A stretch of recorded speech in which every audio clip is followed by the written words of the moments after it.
मुलीच्या हत्येला जबाबदार असणाऱ्या साधू सासऱ्या नवऱ्याला कडक शासन झालंच पाहिजे, ऋतुजाला न्याय मिळालाच पाहिजे.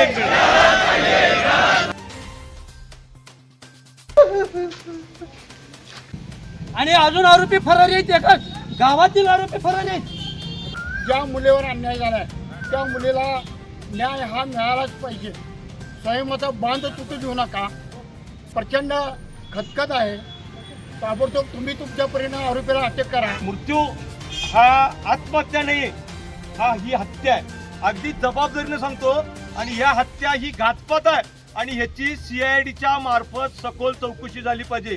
यामध्ये जर तुम्ही ढिले पडलात तर येणारा मोर्चा जिल्ह्याच्या पोलीस प्रमुखाच्या दारावर असेल. परिस्थिती तुम्ही समजून घ्या. तुम्ही मोठ्या घरात आता एक हगवणे प्रकरण आपल्या समोर किती दिवस घुमलंय. त्याच्यानंतर ही आमच्या गावात एक अशी घटना घडली. अशी घटना घडू नये म्हणून सगळ्यांनी पाठिंबा आणि जोपर्यंत न्याय मिळत नाही तोपर्यंत आम्ही शांत बसणार नाही. तिला त्रास होता तसाच आमच्या समाजाला बी तिने जवळजवळ 25 वर्ष त्रास दिला आहे. मी स्वतः त्या श्रीकांत पालके माणसाला वैतागून मी सुद्धा आत्मदहनाचा अर्ज दिला होता.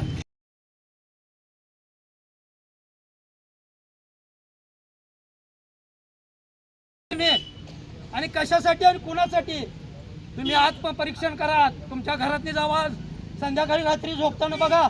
तुमच्या घरात मुलगी असली तर मुलगीच्या डोक्यावर हात ठेवा, बायकोच्या डोक्यावर हात ठेवा, बहिणीच्या डोक्यावर हात ठेवा. आई असतील तर आई, वयस्कर आजोबा आजी असतील तर त्यांच्या डोक्यावर हात ठेवा आणि विचारा आम्ही ऋतुजाला न्याय देऊ शकतो काय. उद्या माझ्या घरी घडणार नाही कसे. त्यामुळे तुम्ही आम्ही प्रत्येकाने या गोष्टीचं जागरूकतेने केलं पाहिजे आणि या ठिकाणी कुठेतरी वाचा पडली पाहिजे. मला या मूक मोर्चाच्या माध्यमातून प्रशासनाला विनंती आहे की आपण आमच्या पूजा मुलगीला चांगल्या पद्धतीने न्याय दिला पाहिजे. या जे दोषी आरोपी असतील त्यांना कडकच्या कडक पद्धतीनं या ठिकाणी शासन झालं पाहिजे. आणि तुम्हा सर्व नागरिकांच्या या ठिकाणी धन्यवाद व्यक्त करतो आणि थांबतो. खऱ्या अर्थानं मानवतेचा विजय करा, कायद्याचं राज्य दाखवून द्या, हे सांगायला आम्ही इथं आलेलो आहे.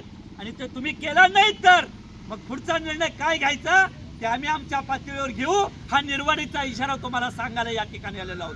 म्हणून पुन्हा एकदा तुम्हाला इशारा आहे, जरा पोलीस प्रशासन पुढे या आणि तुम्ही आतापर्यंत काय केलं हे जरा तुम्ही इथं सांगा. आम्हाला कळू दे की तुम्ही काय केलेलं आहे, काय शोध लावलेला आहे, त्या गुन्हेगारांसाठी तुम्ही काय प्रयत्न करताय ते आम्हाला इथं कळू दे सगळ्यांना. आपल्या सगळ्यांची मागणी आहे, हात वरून सांगा काय केले.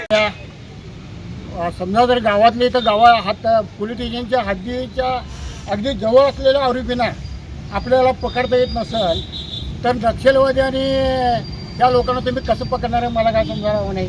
त्यामुळे पोलीस खात्याला माझी एक कळकळीची विनंती आहे. आज आम्ही मूक मोर्चा काढलेला आहे, उद्या आक्रोश मोर्चा काढणार. काजू बदाम सफरचंद सगळं पिशवीमधून वर. आणि माझ्या नातीला मात्र काही मिळायचं नाही. आणि माझी मुलगी काय मोलकरी नव्हती काय, सगळं काम लावायचं सगळं. आणि जावला काही सुद्धा लावत. दिरानं फोन काढून घेतला. 1 महिना दिरानं मोबाईल घेतला. त्याचा काय अधिकार होता. मानसिक त्रास देत होता. नवऱ्यानं तर मारलाय माझ्या मुलगीला पट्ट्यानं. सगळं सण केली मुलगी. सासू सासरे सगळेजण तिला छळ करत होते. मुलगी झाली म्हणून लई त्रास दिलाय माझ्या मुलगीला. 2 आरोपी अटक केलेले आहेत आपण. बाकीचे शोध घेतोय आपण, तपास एकूण 2 आरोपी अटक केलेले आहेत आपण. अजून बाकीचे तपास घेतो आहोत आपण. शोध घेतो.